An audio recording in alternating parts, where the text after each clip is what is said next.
2 rakete pale na Poljsku.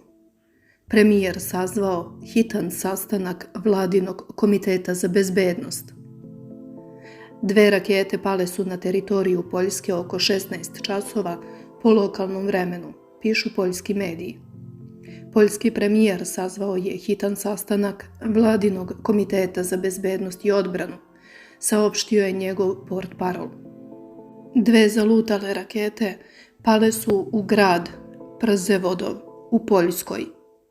Pogodili su sušare za žito. Policija, tužilaštvo i vojska su na licu mesta, preneo je nezvanično radio Z. Vatrogasna služba je ranije potvrdila da je došlo do eksplozija u Przewodovu. Razlozi za ovaj događaj trenutno nisu poznati, rekao je u intervju za radio Lubin stariji kapetan Marcin Lebjedović, portparol okružnog štaba državne vatrogasne službe u Hrubešovu. Dobili smo dojavu o eksploziji u sušari. Zapravo, po dolasku potvrđujemo da se tako nešto dogodilo.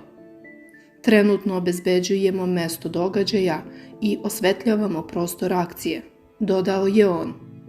Zvanično se ne navodi uzrok vanredne situacije. Međutim, NATO preti posle pada raketa na Poljsku. Kažu, branit ćemo svaki pedalj NATO teritorije. Oglasile se i zemlje alijanse. Mateusz Morawiecki je navodno sazvao hitan sastanak sa vladinim zvaničnicima o nacionalnoj bezbednosti i odbrani, javlja Reuters pozivajući se na portparola vlade na Twitteru. Članice NATO-a oštro su reagovale na dešavanja u Poljskoj, navodeći da će uz konsultacije sa saveznicima braniti svaki pedalj teritorije NATO alijanse. Premijer Viktor Orban nagovestio je da Mađarska saziva Savet odbrane. Najnovije vesti iz Poljske su najviše zabrinjavajuće. Blisko se konsultujemo sa Poljskom i drugim saveznicima. Estonija je spremna da brani svaki pedalj teritorije NATO-a.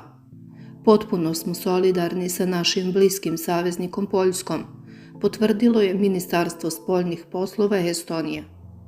Letonski ministar odbrane Artis Pabriks objavio je na Twitteru: Moje saučešće našoj poljskoj braći po oružju. Letonija je u potpunosti uz poljske prijatelje i osuđuje ovaj zločin, napisao je letonski ministar. Težak incident koji se danas dogodio u Poljskoj može da ima teške posljedice po međunarodne odnose. Za sada se ne zna odakle su pale rakete koje su eksplodirale u Lublingskom vojvodstvu.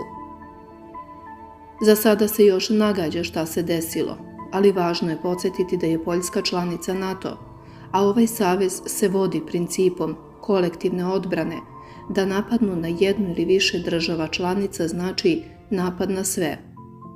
Taj princip opisan je u članu 5 Vašingtonskog sporazuma kojim je 1949. godine formiran NATO.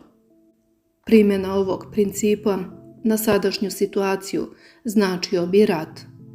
U istoriji postojanja NATO saveza član 5 primjenjen je samo jednom, u odgovoru na teroristički napad koji je 11. septembra 2001. godine izvršen u Sjedinjenim Američkim Državama.